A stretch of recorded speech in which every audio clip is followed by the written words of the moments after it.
What has this transition looked like now as a freelance Power Platform developer where you no longer have the support of a Microsoft partner or a consulting organization to lean back on? I was a contractor for 15 years or so, and what I found was more and more, as we're getting to the end of the project, we do the successful delivery, and the question the client always had was, how do we keep working with you? You have shared that being able to connect with people is the most valuable skill in the world. Why is being able to connect with people so valuable? I would say at least as much, or if not more.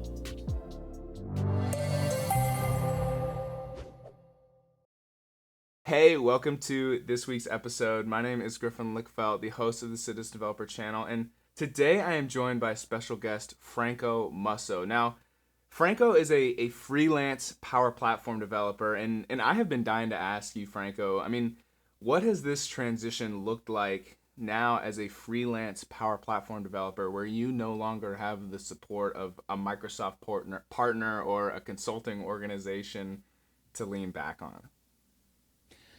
Interesting question. So I've not actually transitioned from being a Microsoft partner as such, and I've never had a permanent job.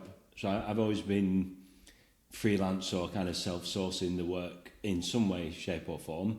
I was a contractor for 15 years or so. And what I found was more and more, as we're getting to the end of the project, we do the successful delivery, and the question the client always had was, how do we keep working with you? And I'd kind of just spitball something on the bottom, clear that I hadn't thought of it. And just over the years, built up all these great relationships, and it was a shame to kind of just leave them in the dark. So I kind of felt at the time it was everybody needs a CRM system, and once they've got it, that's kind of it. And at some point, this crest of the wave's going to die, and move into some other industry. But actually, as it happens, there's upgrade projects, there's bringing new departments on, there's adding new functionality, and customers are reaching out to me for it. So it was very much organic going into freelance. More and more of my projects were repeat business, referrals. So yeah, it kind of just, that was my runway. So if I was to pretend that I did it all intentionally, it would be go out contracting, get that list of repeat customers, and make sure everyone's happy on each project, kind of keep it like every project is probation or it's selling you for the next project or the next referral. And yeah, so by the time I did switch to freelancing, I had those 10, 20 customers waiting to work with me anyway, so ideal really. But certainly, I was going to say certainly specialising in the one thing, Power Pages, made it all the more easy that as soon as they think of that product, it's a Franco thing, whereas before it was dynamic sales, dynamic service, functional consultancy, a bit of everything really.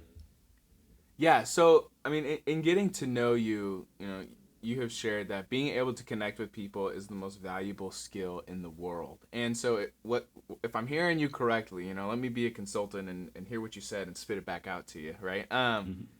Is that your work or your expertise, like your experience working with these customers kind of spoke for themselves, and they were like, dude, this Franco guy, he knows what he's talking about. We need to get him back. And so I guess I kind of wanted to ask you, why is being able to connect with people so valuable? And I think, as a freelance consultant, that's even more elevated. I would love to hear kind of your perspective on that, on why you think that is the most valuable skill in the world.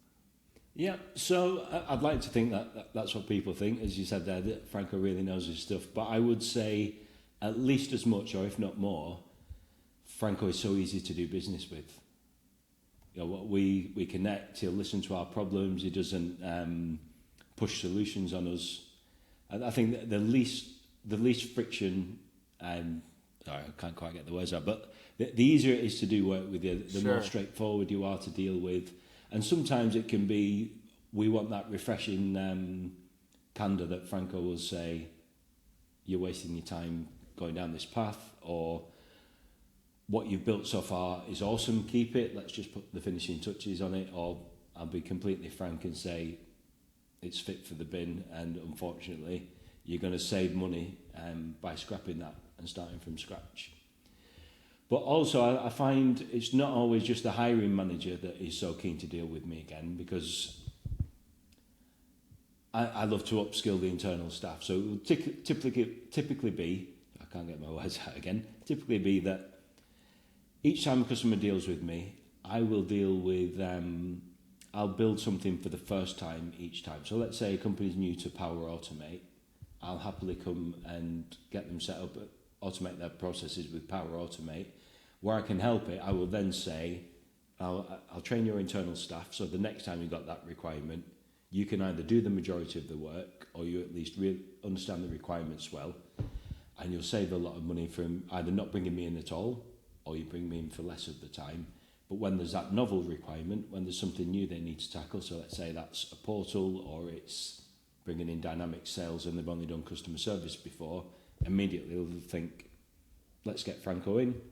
The staff love him, the staff know that they're going to be upskilled. It's not like there's that fear within the team that all the exciting work goes out to the external people. If everything's going to be outsourced, why am I even engaging? So It's a long-winded answer, but yeah, it's kind of keep everyone happy. But it's nicer to do anyway, isn't it? You've got to enjoy the projects, and if you're not enjoying engaging with the people, then kind of what's the point to it?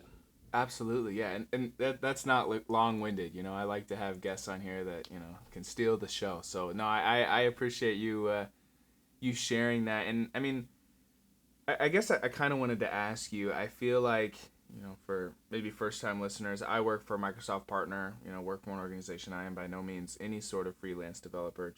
I just have a podcast. But I think what you do is super interesting and is cool and intriguing, right? And I think a lot of people, you talk a lot about the benefits of working as a freelance consultant and everything that provides you, and we can talk about those. But I kind of wanted to ask you a different question, in that what are some like unforeseeable challenges that being a freelance developer, or freelance consultant, like has brought? What are some unforeseeable challenges that you have had to learn while developing freelance? Great question. I don't think I've had that one before. I would say that is when you're brought in to firefight. So being able to see that's a red flag. The fact that you're being brought on urgently should probably set some alarm bells ringing to say, well, this next 6 months, 9 months, whatever, is likely going to be a disaster. Maybe give that one a wide berth. And the other is, often when I've been brought on urgently onto a project, the customer's dying to start. Actually, they're not ready to start. So I'm nimble, I'm a one-person team. I can pretty much pick up and run 3 to 5 projects at any one time, whereas a client, they've got a full-time job to attend to. So actually they can't free up resource, or they can't get decisions made as quickly as they think, or they haven't understood how much red tape they've got to get through at their end. And if I was just exclusive to one client at any one time, that would probably mean I'm sat on the bench and unpaid. What I found contracting versus freelance, contracting, it is quite normal to be paid to sit on the bench because they want to be sure they've got that resource there when they're ready. Whereas freelance, it'd usually be, sorry, come back to us in 3 or 6 months. Whereas I've got those 3 to 5 clients, it's fine. It's part of the benefit, really. Compare that to paying with a Microsoft partner, and you're probably racking up tens of thousands of dollars in bills for nothing to be happening. It's your own fault as the client because you can't get the decisions or you can't free up the resource.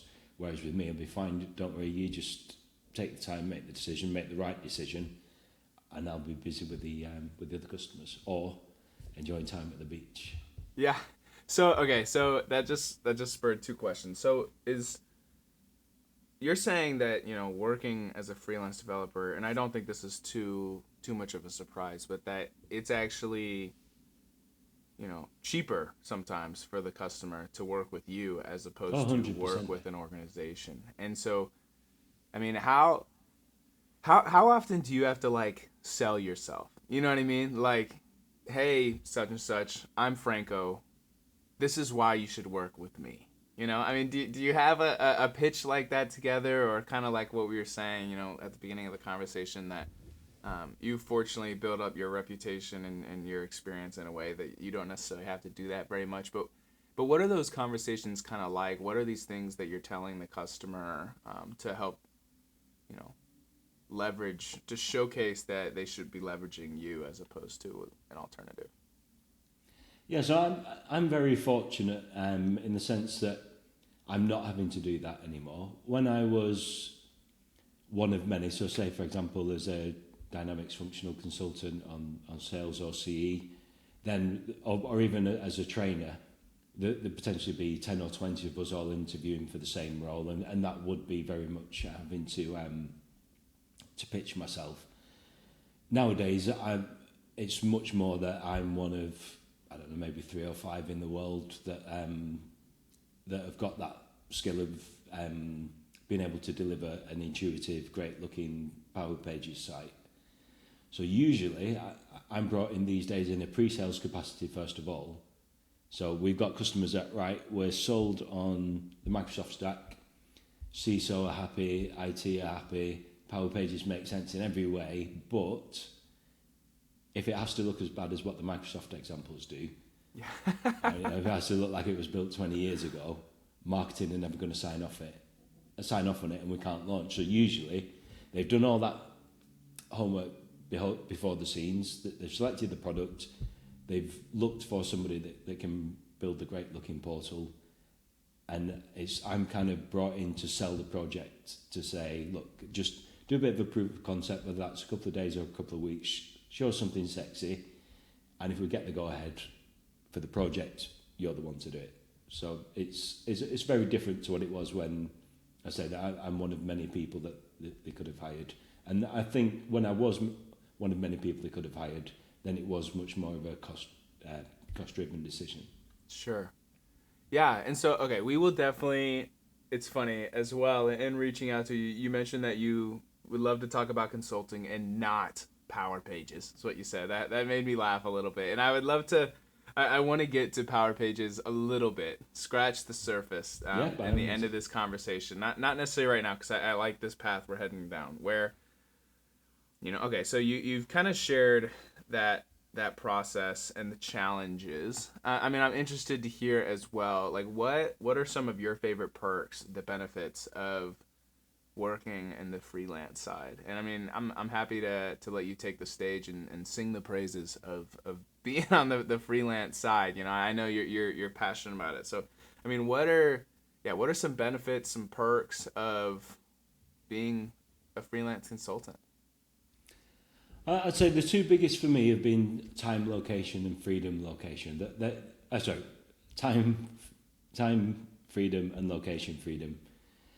So the whole point of me breaking away from contracting, I was making good money contracting, it was still very much Monday to Friday, 9 to 5. Contracts typically weren't close to home. There weren't many people keen on remote work back then. So I'd spend my weekends travelling up and down the country, and all the great places I went to, I saw basically the train station or the airport, hotel room, office, that's it. So the money was good, but I just didn't come with any freedom or really much creativity at all. So whereas when I broke to freelance, I can be wherever I want in the world. So I found with contracting, really, they kind of negotiate out at the interview that really we don't want you to take any holiday in this 3 months, 6 months, 9 months, 12 months rollout, or minimise it. Whereas I'm thinking, 12 months, I'd like to be away for 5 of those. I'd like to be out enjoying life. So yeah, it could be freedom in terms of hours. So maybe I've got 4 children, maybe school or whatever impact, whatever's going on in our daily lives mean that I can only do nighttime hours this week. I can only do a Monday and a Friday. I certainly can't be away the whole time. I'm a single dad. So yeah, things just kind of organically led to that. And now I just could not imagine going back. There are days where I've just had one Teams call at a beachside cafe, and then the rest of the day is mine, and I just absolutely love that life. If you are thinking to yourself that you want to get into low-code development or learn about the Power Platform, then I want to personally invite you to sign up for this completely free self-paced course that is going to cover everything you need to know to begin low-code development today. Not too long ago, I was a complete beginner and I had no idea what I was doing. I didn't even know what the Power Platform was. But in just 2 years, I have gone from being an associate to a senior level consultant, and I can truly say that I love what I do. The content in this course is handpicked by me so you can understand the basics of the Power Platform and ultimately be prepared to take the PL 900 certification if that's something you're interested in. If you are interested, be sure to follow the first link in the description down below, and do not forget to use the promo code YouTube at checkout in order to get the course for completely free. This is going to give you immediate access to the entire course so that you can start to change your future today. Now, let's get back to the conversation. No, I think that's so awesome in that, I mean, it's funny. People are still listening, and you're on this is like episode 20 of the show. I'm 24 years old, right? I'm a young guy, a lot of times I can find that I can get wrapped up in thinking about I need to make more money. I need to build up my retirement accounts. I need to because that's the important stuff. But it's so wrong. It's so wrong to think of it like that. It's funny. I'm an entrepreneurship major in school, and I appreciate business and entrepreneurship and finance and stuff like that. And so I find myself oftentimes I'm on like finance and entrepreneurship YouTube, or like TikTok, where I'm watching content about entrepreneurs or personal finance and stuff. And there was this video I just came across the other day, and this guy, he interviews, comes up off the street and interviews successful people and asks them what they did and what the secrets of their business were and whatever. And he's asking this guy who's an entrepreneur, and he's worth hundreds of millions of dollars, this guy. And he was like, "Oh, what was your secret to doing that?" And he's like, "Oh, well, I woke up before my kids got up and went to bed after my kids went to bed, and and I sold my business for hundreds of millions of dollars, and when I was 30, and this is what I do." And like, obviously this guy in this video is like, "Wow, that's so cool, you made so much money," whatever. But in my mind, I'm thinking like, that kind of sounds terrible. You know what I mean? Like, what are you really giving up, like, for more money? And that's a very different scenario than what we're talking about here. But I definitely think there is something to be said about the time freedom and the location freedom that you're talking about. And I think a lot of times... Go ahead. Yeah. What I think is funny about that, I had a parable in my mind as you were speaking, and that is usually what people want to be able to buy with all that money is the freedom.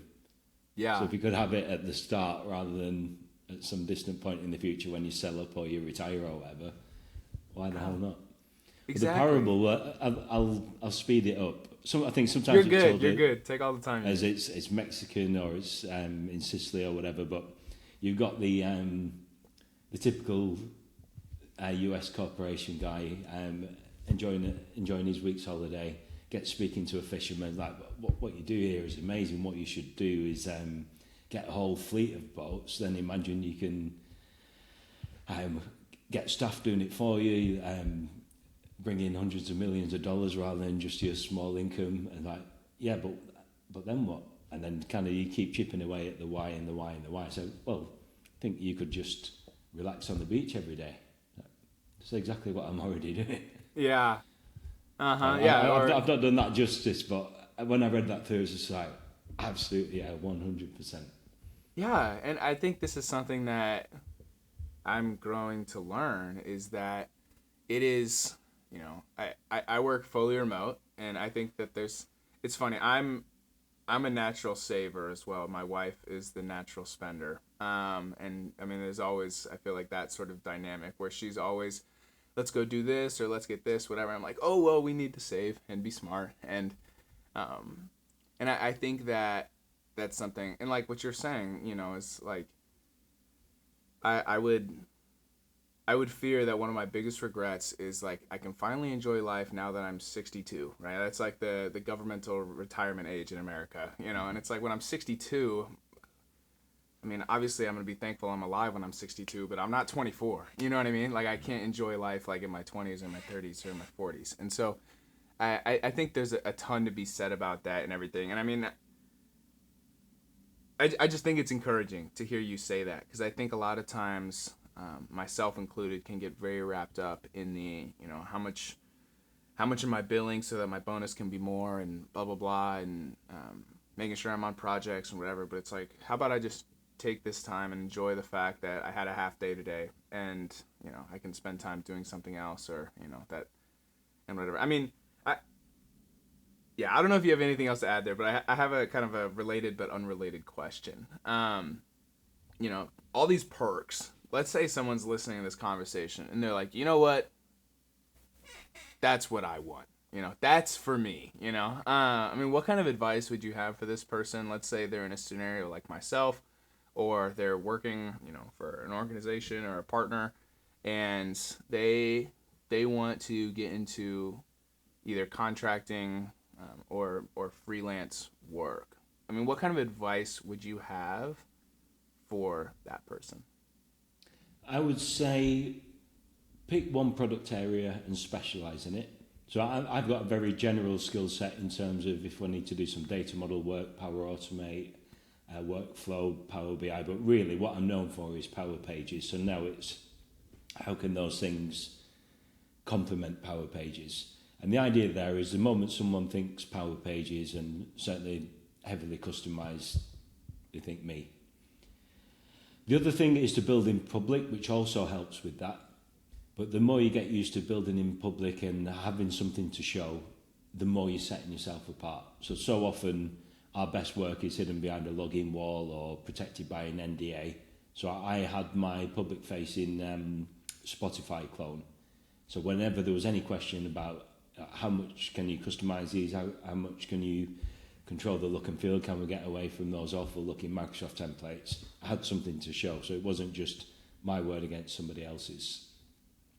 And the other thing, so that building up that base of repeat clients, but really the more people you know in the community, the more likely that opportunities are going to come your way. And more often than not, it's me putting opportunities other people's way, which I love to do, love to connect good people. And then once you are freelance, what I would say is really intentionally think about how you design your lifestyle, because you may well just choose to chase some money and still do the Monday to Friday 9 to 5. It could get worse. You might be doing Monday to Friday 9 to 9, 9 till 11. But really, if that's not what you want, think about working async, break away from that 9 to 5. For me, I've got clients around the world, so that kind of lends itself to that anyway. When we're in completely different time zones, it doesn't make sense to be online doing everything live. But you'll be surprised how much, if you can get into that discipline of working asynchronously, how much that frees you up. Because I know a lot of the time, for me, the value I've delivered in a day might have only taken me 20 minutes. But I know that if that was a project team delivering it, if that was on a partner project, for example, or it was someone new to Power Pages, quite often people are paid to learn on projects. It might take them 2 weeks to arrive at that point. So the fact that I've taken 20 minutes to deliver a day's value, I don't want to be penalised for that. As far as I'm concerned, that's billable, that's a day, job done, and the client's happy because that's what they put in the project plan. Whereas often as a contractor, it would be, I've delivered that and I'm penalised because I've now got to fill the other 7 hours, 40 minutes with something, whether it's Teams meetings or some menial requirements. But I'd also say as well, once you are freelance, invest in yourself as well. So there's what we build on each project. So that portal we deliver, awesome. There's also all the assets that we build along the way. That could be slides, it could be objections that we've got in the pre-sales meetings, it could be slide decks, could be code snippets. Take that time to invest in yourself so that the next time that kind of project comes along, you're either so much quicker, more profitable, you're taking away the headaches of trying to rack your brain. How was it that we did it? You know, sometimes you might have the exactly same requirement, say the next project along, where it could be years apart. But the idea for me, I'll just go to my snippet library in VS Code, type in what I want to do, that expands, like boom, job done. Or even if it's documenting design patterns. So we've had this unique requirement one time, document a little bit how I approach that, so that next time when it is that repeat requirement, I'm not kicking myself to try and work out how it was that we did that. So try and don't end every project just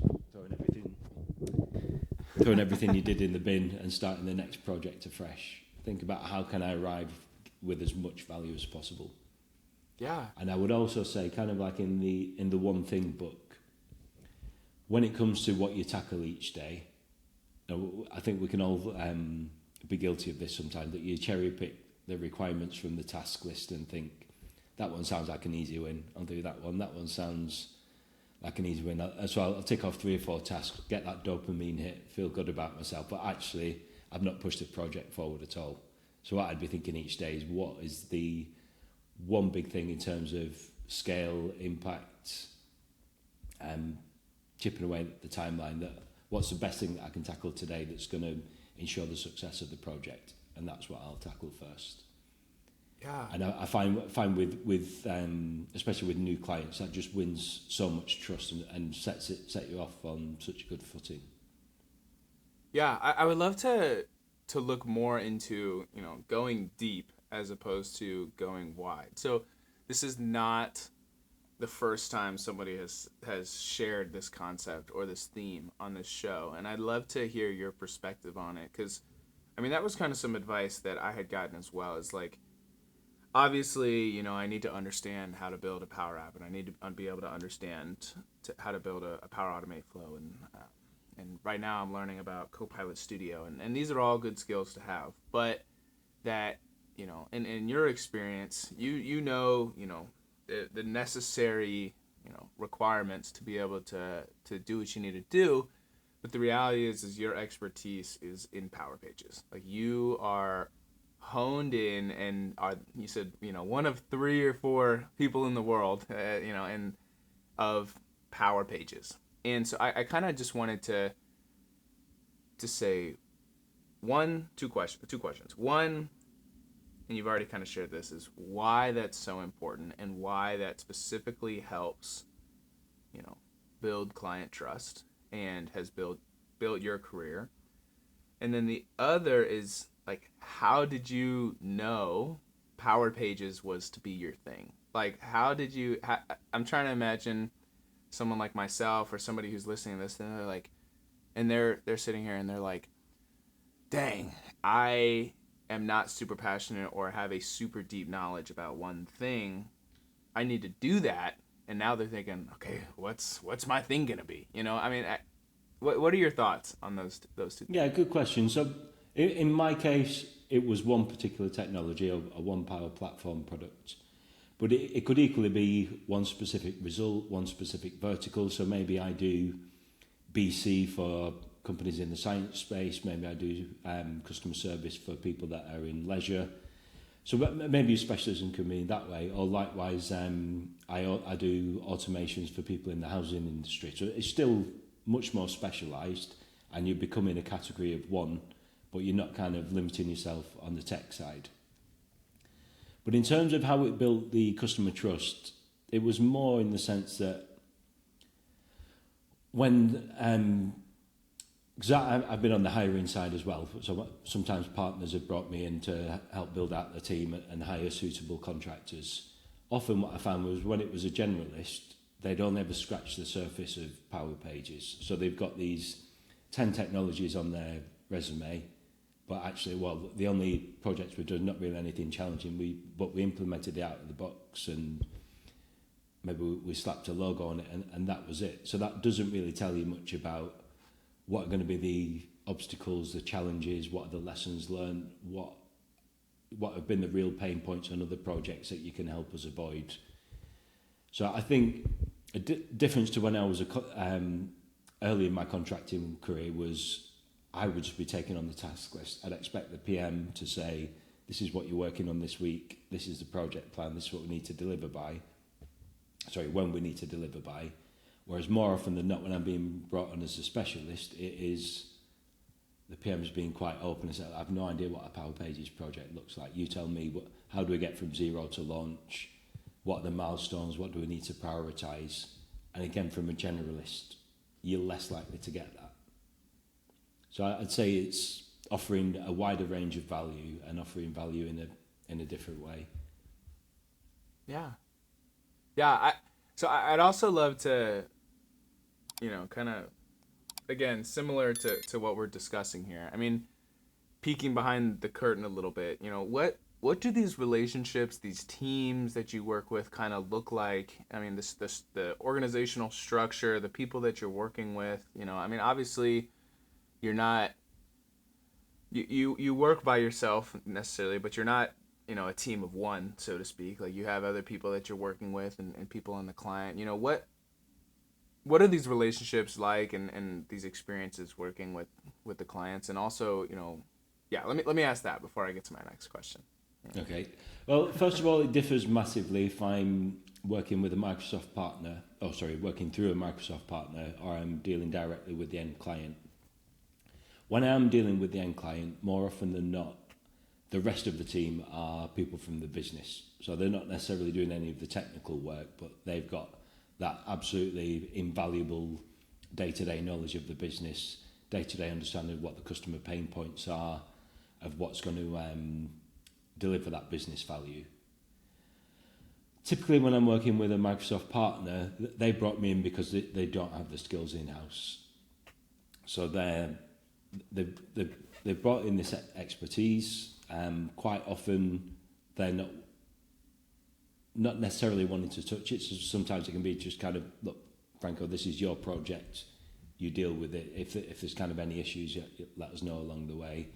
Or I have had the nightmare projects where partners brought me in from that firefighting side. Look,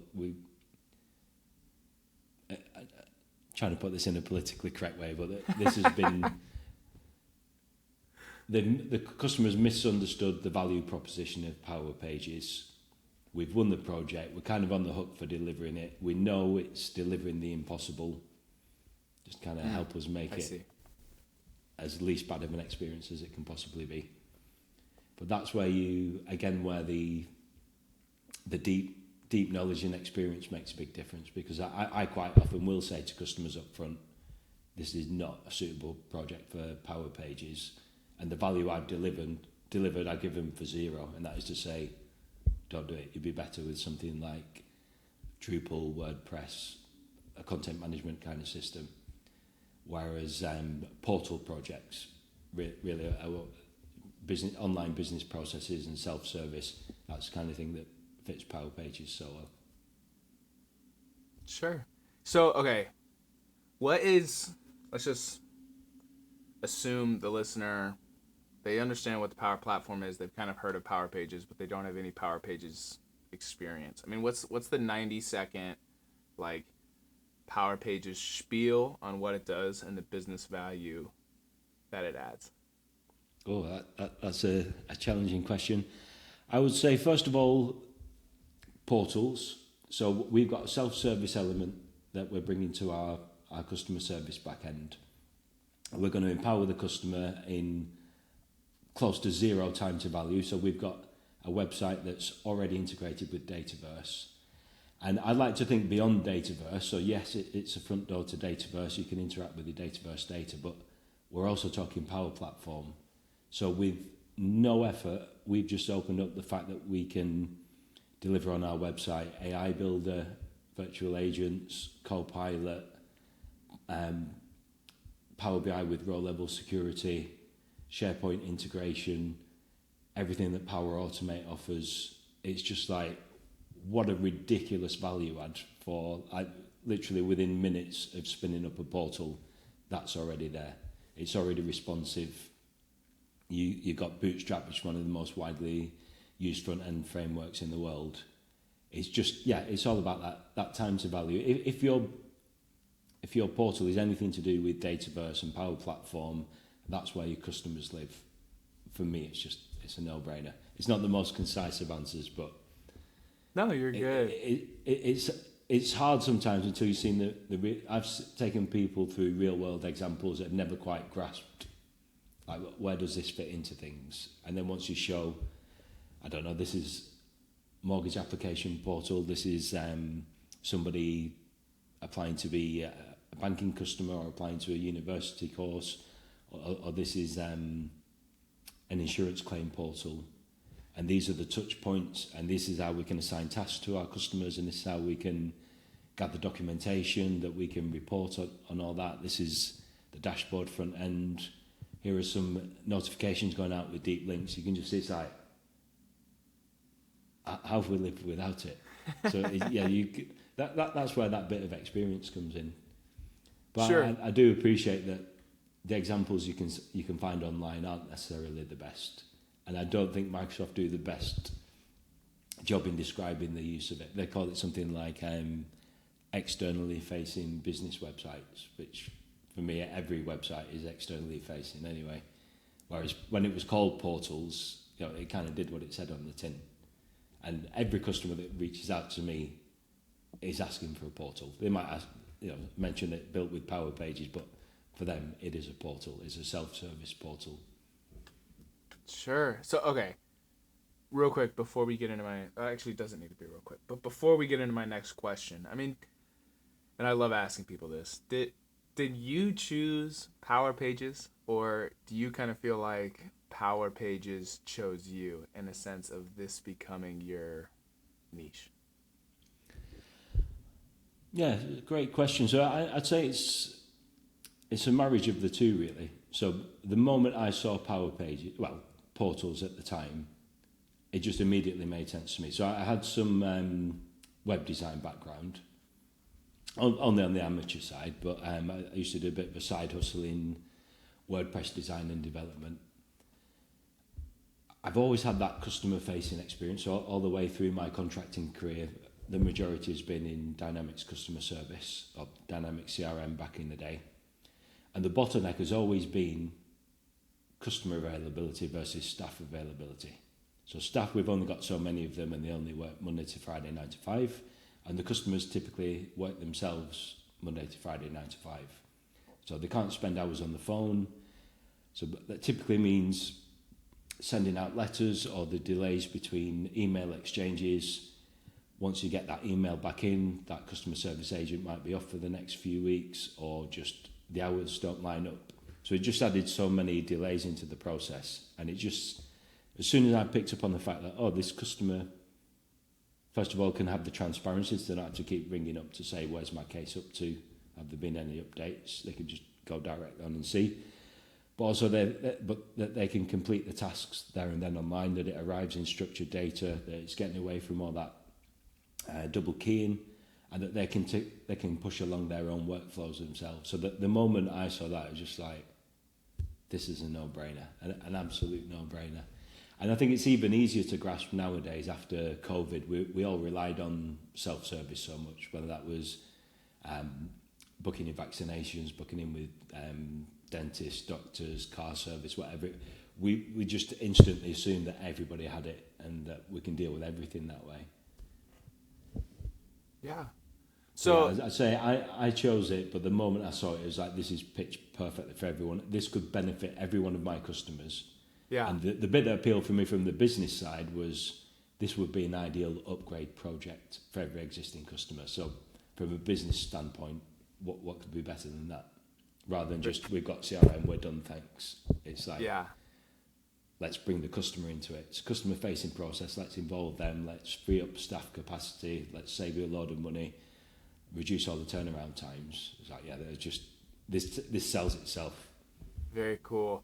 So, I mean, you're passionate about not only delivering Power Pages solutions, but Power Pages solutions that are specifically, visually appealing and intuitive experiences. You mentioned dogging on the Microsoft examples and different things, right? You want to deliver something that actually is great, And I guess I kind of wanted to ask you is, And maybe practically, maybe technically, what does this kind of mean? What are the tips of the trade? The expert Franco, Franco expert Power Pages tips to build the most visually appealing, Power Pages. Like what does that kind of look like in the insights you have there? Yeah, so I'd say first of all, the reason for it is that customers are so savvy these days, even though they might not be able to articulate exactly what they want. The general public are usually dealing with really nicely designed iOS apps every day, or almost kills me a little bit inside to say this, really nicely designed Android apps. They're used to those intuitive experiences that have had millions of dollars going to their design, all their expertise. So I'll try and deliver that same value on my portal projects without that time cost. But it's really thinking about what is an experience that's familiar for the customer. How can I reduce friction? How can I reduce clicks? Being totally honest, a lot of the customers, the end users, won't want to use these portals. So if you imagine it's about, I've just had my house broken into, I've just had my car stolen, I've got to raise a complaint about a particular product. They're not necessarily positive situations for the customer, but if you can actually leave them thinking, well, actually that was pretty pain-free. Seamless, yeah. Yeah, seamless, absolutely. So but often a quick win could be, I'm going to spend the customization effort on a dashboard, because where we've got dashboards in Dynamics, you don't have that as part of the out-of-the-box tooling with portals. So you kind of expecting out of the box that customers are going to be happy with a forms over data kind of experience. So before any customization, as quick and awesome as portals are to build, you really would have an experience that mirrors model-driven apps, which can be quite click-heavy. Whereas really what you want is to be able to deliver something more like a Canvas app to say, here's everything you want on the one screen. Any action that you take, maybe we'll have just as a single click on that form, or we'll have it doing some complex patch behind the scenes. So even though the user clicks are minimal, we're still getting the same result in the back end. So that would be kind of do some research with the client to say either what are the highest value transactions the customers are going to be doing, or what are those real high volume things. So if people are going to be doing this day in and day out, and they've got certain places I have to go and click around to find out the context, I'll be thinking, let's flatten that data model and just show them everything that they need to make a decision there and then. Yeah. Often there's tasking for customers. So I do take a lot of what I learned from good customer service projects in Dynamics and try and implement the same thing on the portal. So that might be assigning tasks, it might be how notifications work, it might be user management. So let's say I'm raising an insurance claim, but actually it's going to be important for me to bring on my loss adjuster, it's going to be important for me to rubbish example, but bring on the tradespeople, the other parties that are involved in I'm empowered to do that. Or often on customer projects, it'll be, we want to invite all the contacts for a specific account we've got in Dynamics, and we foresee that it's going to be a pain that every time someone changes job role, someone leaves the company, somebody joins the company, they've got to contact my customer to say, just add this person, just remove that person, just change this job title. So although you don't get it necessarily out of the box, as in a ready-made piece of functionality, it's quite low effort to say, well, here's a list of contacts, we'll give you the chance to change the job roles, we'll let you self-serve with that user management. So many things that you would just take as, well, as an absolute given. We do this day in and day out in Dynamics. Unless you think about building those things in portals, they don't just magically exist. And tying it back to what you asked before, that is another example of a value add of someone that's got a lot of experience. So I can see, right, this is a set of requirements we've got. These are the pain points you're going to be left with, or just here's what worked really well on the other projects. And I recommend you at least consider it. And quite often it'll be, we kind of just assume that a system would do that. Well, it does, but we've got to actually configure it and build it. Yeah. How do you know I, actually, let me rephrase my question. So, the, making a good experience, like a good user experience, good interface that's clean, less clicks, is this like an art that you've developed over your career and just like experience working with these, or do you feel like that it could be a science and that somebody could, obviously you think somebody could learn it. I'm not asking that, but is it more of an art or is it more of a science? And why you think about that? I'd love to share like something that I do, for example, is I think I am a horrible YouTube video thumbnail creator, right? For my videos. I think I'm horrible at it. But what I've done is I actually find thumbnails on YouTube that I like. I screenshot it. I then paste that into my thumbnail editor, and then I basically draw my parts over their parts, and so I get kind of the composition and the sizing of the different words and this photo and whatever, and kind of base it off of other things. I wonder if your process is kind of similar, if you have experience doing something like that. I mean, and if you would consider it an art or a science. I would say a bit of both, but I'd say don't underestimate how much research you do without even realizing. So every time, recently I got the iPhone 15 with the dynamic island. The amount of times that surprised and delighted me. I think they've done such an awesome job of that. I'm forever taking screenshots and screen recordings, and it's just about that. Every time I have a nice experience, I'll capture it. Especially now that I work in portals, but what I'll be thinking of when I design for a portal is not how can I make this something completely novel and artful and something that's going to surprise and delight. It's going to be more about how can this feel really familiar to a customer. So, for example, a like button, a bookmark button, a follow button. We all see those in Spotify, Apple Music, Netflix, all these kind of things.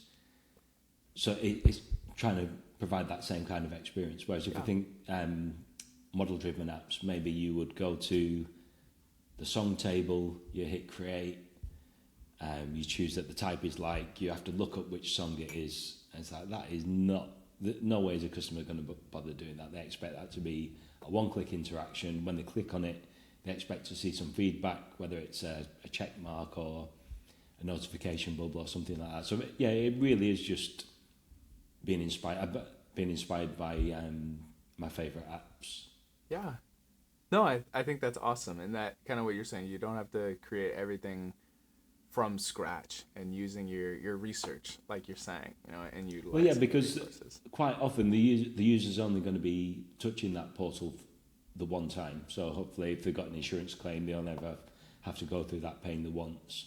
It's not like they're going to think, well, I'll download the user guide, absorb 2-3 hours about how I actually use this thing and then get started. They expect that when they land on that, they intuitively know how to use it, and that's absolutely what I'm going for. And I think that, again, makes a lot of sense to think, for this bit of functionality, is it more like the mail app? Is it more like Spotify? Is it more like Audible? Is it more like when I had to claim a refund on my train tickets? And think about what's a similar experience. Yeah.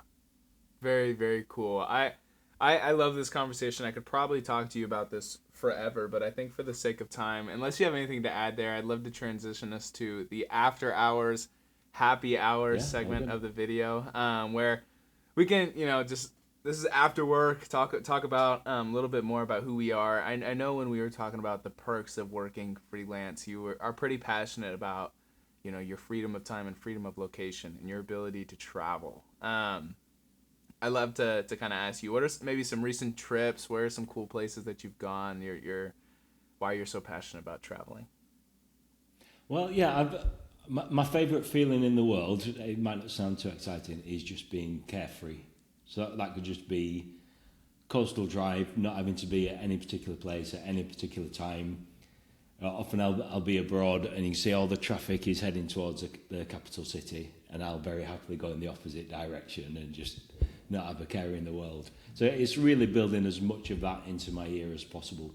Sometimes it'll be white knuckle stuff and adrenaline based stuff, but more often than not it's just be carefree, enjoy some warm weather, In terms of where I go, I'll often spend a few months of the year in Sicily. My biggest pain point really is that all of Europe's summer is at the same time, because that's when everyone here in the UK is happiest, and I'm jetting off for it. But this year done Sicily, Greece, went to Vancouver, really enjoyed that. I'll definitely be visiting Vancouver again. I've got Vegas this month, Oslo later this month, and I'm going to try and get to Australia and New Zealand earlier in the new year.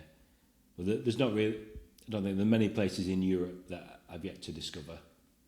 I've been to Thailand, totally enjoyed that. Been to did a tour of the US a couple of years ago, thoroughly enjoyed that. But I think the pain point when you love travel so much is you never tick anywhere off your bucket list. You come back with, right, I just wish I could spend another month there, or spend a full week there, and did the one night. And plus, we're kind of leading this to, I had an idea a few years ago that my 4 daughters, I love the idea to just say, you know, where should we live this month? Where should we holiday this year? Or I'll come out and meet you for lunch in Barcelona, or just the world's our oyster. So I thought the more we can have that, more friends around the world with open doors to just come and welcome us, or meet up for drinks or whatever. What an awesome time that could be. And it's kind of started to come true. I know when I get to Norway next month, I've got loads of friends and clients out there that it can almost be like a second home, which is a cool feeling. Say, I've never been there in my life. Yeah, absolutely. No, I think that's awesome. I think I am by no means as world traveled as you are, but I definitely enjoy just seeing other parts of the world, you know. And I mean, Fargo, North Dakota is great this time of year. That's where I live. I'm just kidding. Nobody vacations to Fargo, North Dakota, but nonetheless, me and my wife, we have there's a map of the United States, and you can fill each state with a picture.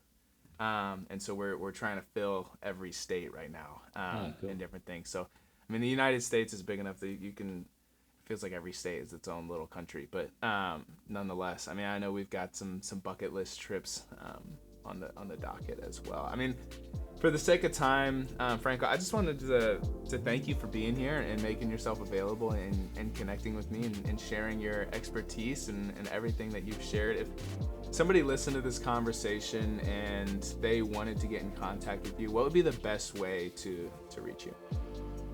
I say check out my blog if you want to learn about Power Pages. So that's at francomusso.com. If you want to connect on LinkedIn, I say I'll happily share opportunities quite often. If something comes in that I haven't got the capacity to take on, I'll share. So you'll find me as Francesco Musso on LinkedIn, just to confuse everybody, rather than Franco. And yeah, if you're looking to break into Power Pages, you want to learn it in depth in a compressed timeline, I'd say check out my course. That's at francomusso.com/power-pages-course. Yeah. All of that stuff linked in the show notes in the description down below as well, if you're interested. Again, Franco, man, thank you for being here. It's been great. I really enjoyed it. That was awesome interview. Cheers, Griffin. Awesome. Well, thank you to you for sticking to end the video. My name is Griffin Lickfeld, the host of the Citizen Developer channel, and I'm excited to connect with you in the next one.